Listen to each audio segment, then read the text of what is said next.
les choses vont devenir beaucoup plus calmes sur le front de la guerre russo-ukrainienne.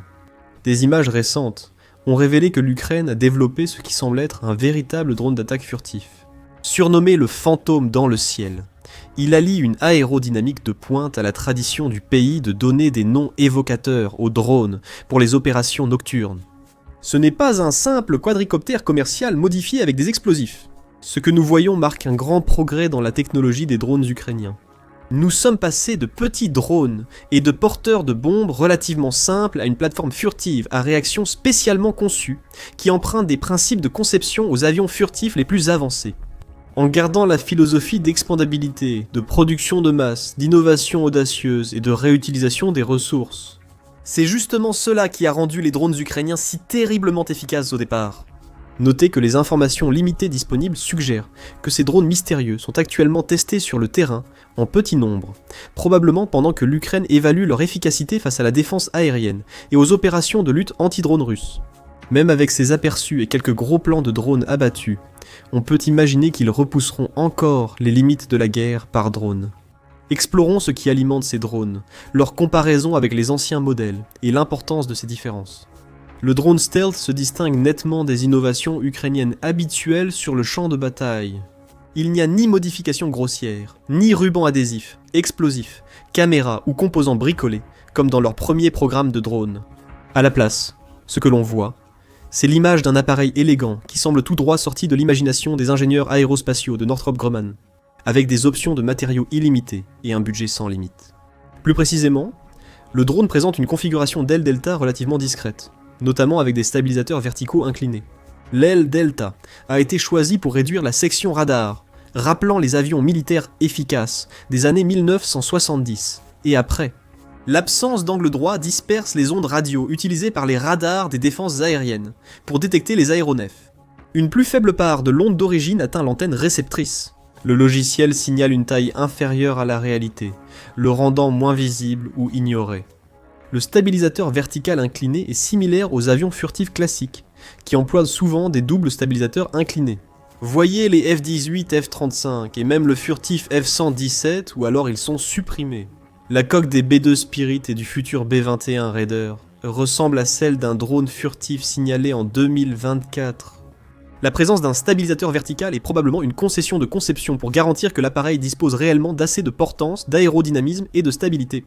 Les similitudes dans la construction suggèrent que le nouveau modèle pourrait être une nouvelle itération d'un ancien concept. Ceci est en test actif depuis au moins 1 an et demi. La finition grise ou noire, difficile à distinguer à cause des reflets, est aussi une innovation récente pour les drones. Elle a sans doute été utilisée pour absorber et non réfléchir l'énergie électromagnétique sur plusieurs spectres. Ceci est démontré par les rares images que nous avons vues de l'appareil. Chaque surface s'enchaîne parfaitement avec la suivante, sans pratiquement aucune séparation entre le fuselage, les ailes et la section de la queue. Avec moins de 3 m de long et 2,4 Pockhammer d'envergure, les réseaux sociaux indiquent qu'il est plus petit que son prédécesseur, situant cette plateforme dans une zone idéale entre détectabilité et capacité.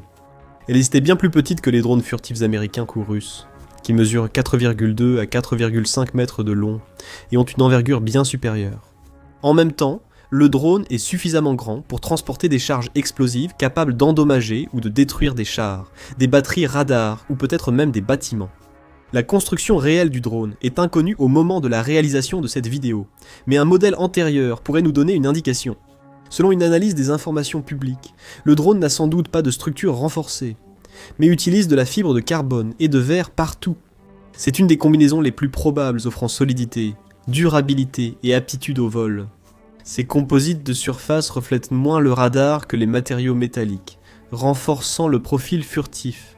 Plus important encore, les composites peuvent être produits en Ukraine, dans des installations réparties, sans l'infrastructure industrielle massive requise pour les avions métalliques de précision. Ceci est différent de la conception précédente, qui aurait, selon certains, une structure en bois, ce qui pourrait augmenter son poids total. Le nouveau modèle pourrait garder une structure, mais les informations limitées, et un système de propulsion apparemment plus faible, vont toutes à l'encontre de cette hypothèse. La principale différence et innovation entre les drones conventionnels et anciens réside dans la propulsion. Avant, les drones faisaient tourner leurs hélices avec des moteurs électriques. Le drone pouvait ainsi voler lentement vers la cible selon les normes de l'aviation moderne. Les premières images indiquent que le drone mystérieux utilise un micro-turboréacteur SW140B américain. Ce n'est pas juste un changement de moteur. Cela modifie totalement le fonctionnement et l'apparence du drone. La propulsion à réaction résout aussitôt plusieurs problèmes critiques des drones à hélices. Supprimer les grandes hélices rotatives diminue fortement la signature radar et la détection acoustique. Les extrémités des hélices rapides génèrent des échos radars distinctifs et un bruit reconnaissable permettant aux opérateurs formés de lancer des contre-mesures. Très probablement des drones à eux, mais ces drones seraient mis en échec par l'autre avantage de la propulsion à réaction, la vitesse. Alors que les drones à hélices volent généralement à une vitesse de croisière de 30 à 50 miles par heure, une plateforme à réaction peut potentiellement atteindre des vitesses dépassant les 200 miles par heure. Cette vitesse ne permet pas seulement au drone d'atteindre sa cible plus rapidement, elle l'empêche aussi d'être pris pour cible par des moyens traditionnels. Les opérateurs russes de la défense aérienne et de drones, qui étaient habitués à suivre et intercepter des cibles se déplaçant relativement lentement, se retrouvent soudainement confrontés à de nouvelles menaces. Ils traversent rapidement la ligne de front et avancent plus loin que jamais. Les drones basiques et les armes à feu sont peu efficaces si la cible avance furtivement et sans bruit. Cependant, il y a des problèmes avec la propulsion à réaction. Les turboréacteurs produisent beaucoup plus de chaleur, ce qui constitue une autre signature que les systèmes de détection infrarouge spécialisés peuvent suivre et qui risque de compenser certains avantages en matière de furtivité. La consommation de carburant, supérieure à celle des systèmes électriques, limite la portée et le vol stationnaire à cause de la signature thermique. L'absence de moteur apparent indique que le réacteur est intégré à la structure, caractéristique du design furtif. Cependant, les avions à réaction modernes utilisent également des systèmes de refroidissement spéciaux, où des vannes mélangent aussi de l'air froid extérieur avec les gaz d'échappement pour les refroidir avant qu'ils ne sortent de l'appareil. Sur une petite plateforme comme un drone, cette dernière option est tout simplement peu probable, et cela est plutôt compensé par l'utilisation d'un moteur relativement petit qui ne produit qu'une fraction de la puissance, et donc moins de chaleur. La propulsion à réaction présente l'inconvénient d'être complexe et relativement nouvelle. Les ateliers ukrainiens maîtrisent la modification de quadricoptères commerciaux, et ont tantôt même créé des modèles dédiés comme la Baba Yaga. Cependant, intégrer et entretenir des microturboréacteurs exige des compétences et des chaînes d'approvisionnement très différentes. Les moteurs ne sont pas vraiment disponibles sur étagère, et ils ne sont pas aussi abondants que les simples drones à vue à la première personne qui peuvent être utilisés pour des modifications. L'ensemble du fuselage doit être construit à partir de zéro. Cela montre combien l'Ukraine a accompli en livrant un nouveau drone au front en moins de 2 ans. Le SW140B incarne un compromis dans la technologie des micro-turboréacteurs. Il est nettement plus économe en carburant que les moteurs des générations précédentes, tout en maintenant les rapports poussée-poids nécessaires pour le vol à grande vitesse. Contrairement aux moteurs commerciaux plus grands, le SW140B est conçu pour des opérations sans pilote et l'aéromodélisme, offrant fiabilité et maintenance simplifiée, adaptée au champ de bataille. Le moteur a seulement besoin d'une petite source de carburant, d'une batterie de démarrage et d'un contrôle basique pour fonctionner. Ce moteur résulte des leçons apprises par les ingénieurs ukrainiens lors de leurs premières expériences. Le modèle 2024 semble utiliser des moteurs plus accessibles, tels que le Jet4 P400 Pro allemand. Cependant, le moteur Jet4 coûte 6 à 7 fois plus que le SW140B en faisant l'un des éléments les plus chers de la construction. Cela contredirait la philosophie de créer des drones de première ligne bon marché, conçus pour être réutilisables, mais finalement jetables. En outre, le moteur allemand consomme beaucoup, limitant autonomie et flexibilité du drone, des points encore débattus. Ces différences sont cruciales pour les opérations ukrainiennes. Bien que le Jet4 puisse offrir des performances bien supérieures en conditions de laboratoire, sa consommation de carburant nécessiterait soit des réservoirs plus grands, ce qui impliquerait une coque globale plus volumineuse, et doublerait les exigences de poids. Le P400 délivre 425 N de poussée, contre 140 N pour le SW140, ce qui laisse penser que l'allègement de la coque a permis d'utiliser un moteur moins puissant. Le moteur est sans doute juste assez puissant pour que le drone transporte sa charge utile, explosive ou de surveillance, jusqu'à destination et peut-être pour le retour. Malgré la cellule et la propulsion innovante, les ingénieurs ukrainiens n'ont pas amélioré l'armement. Aucun système notable n'apparaissant sur les images. Nous n'avons guère plus d'éléments que l'utilisation d'équipements de test précédents comme base. L'Ukraine a repris les ogives efficaces du drone précédent, déjà responsable de la destruction de nombreux blindés russes. Le drone peut transporter les mêmes ogives de lance-grenades anti-chars, 7 grenades Rushnaya Kumuliativnaya Granata, 3 écharges creuses sur mesure qui rendent les drones vus à la première personne ukrainien si efficaces. Cela représente la philosophie classique du champ de bataille ukrainien. Si ça fonctionne, continuez à l'utiliser jusqu'à ce que quelque chose de mieux arrive. Cette compatibilité des charges utiles offre plusieurs avantages cruciaux.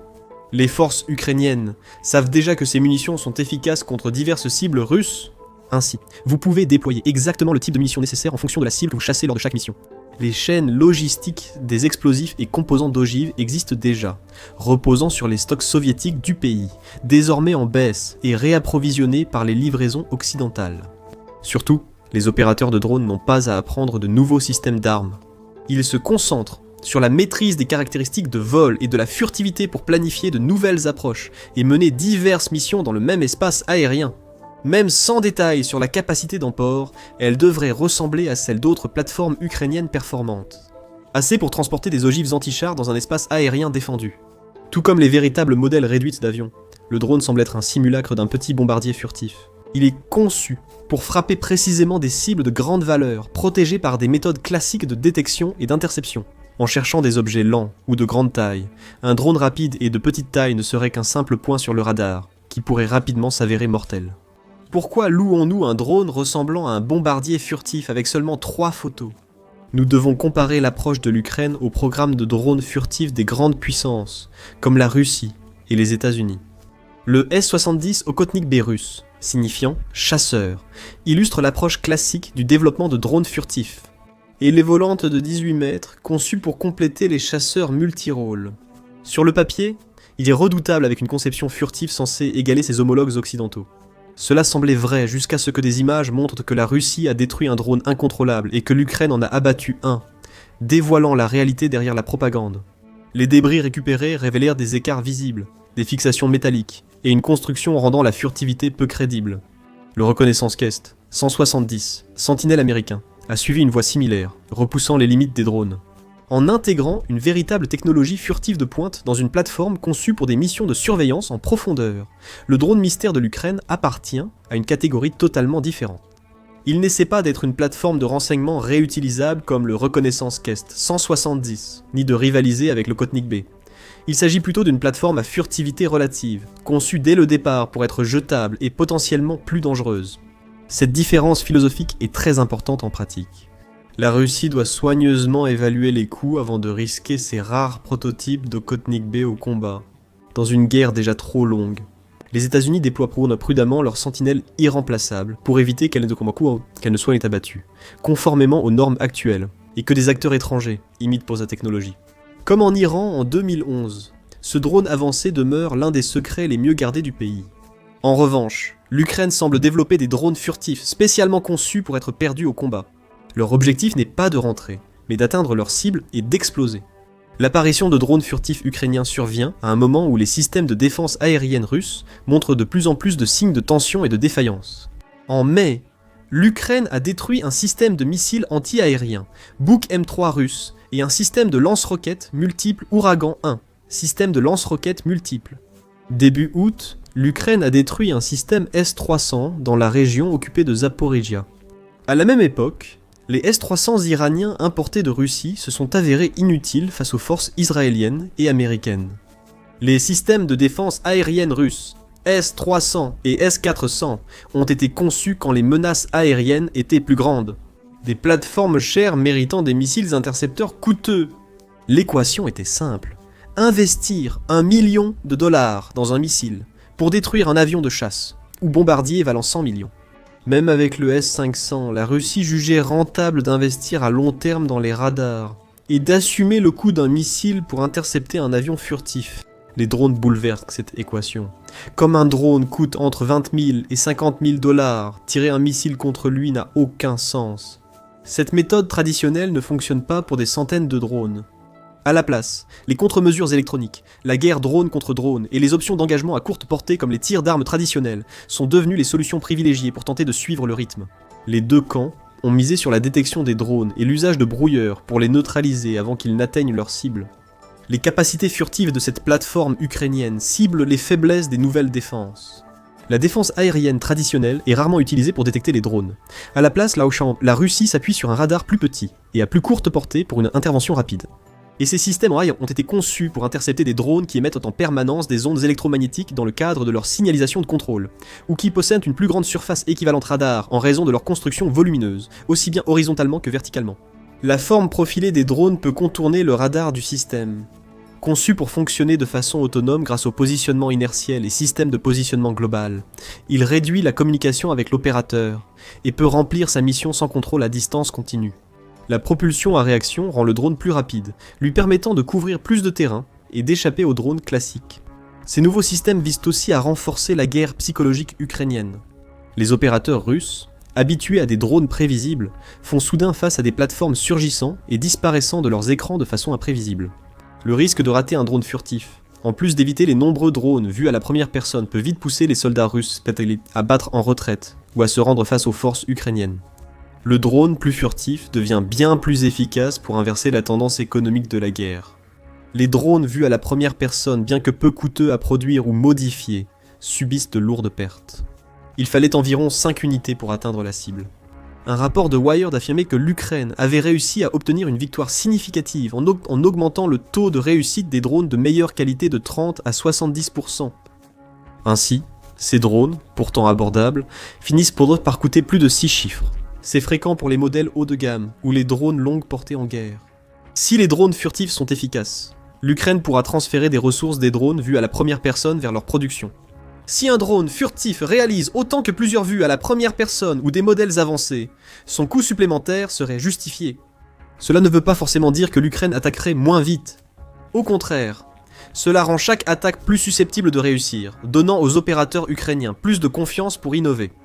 Voyons les chiffres. L'Ukraine produit désormais plus de 20 000 drones vus à la première personne par mois.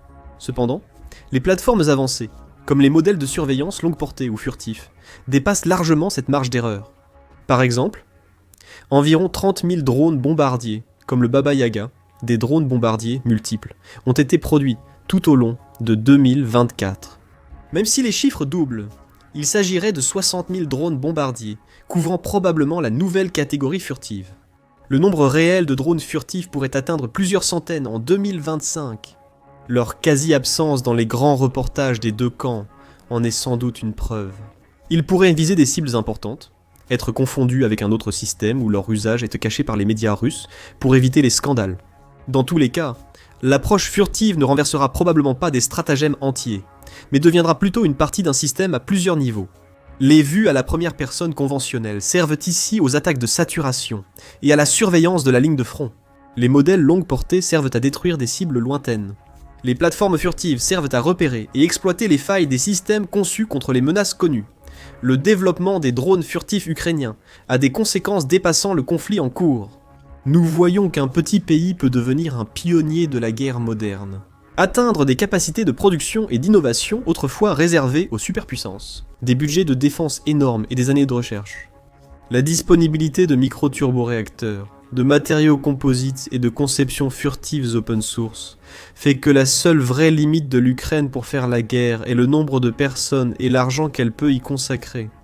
Des prototypes peuvent ensuite être testés sur le terrain face à de vrais adversaires pour les améliorer davantage. On l'observe déjà quand deux modules créés à la même époque diffèrent autant que des générations de chasseurs développés en 20 ans. Cela nous pousse à nous interroger sur ce que l'arsenal ukrainien nous réserve encore. Les images actuelles seront peut-être déjà obsolètes dans quelques mois. Un modèle meilleur, plus rapide et furtif arrive bientôt. Merci de regarder. Pour en savoir plus sur l'industrie des drones en Ukraine, regardez cette vidéo. Et pour rester informé des développements de la guerre en Ukraine, mais aussi de la géopolitique mondiale, abonnez-vous à The Military Show pour des vidéos quotidiennes.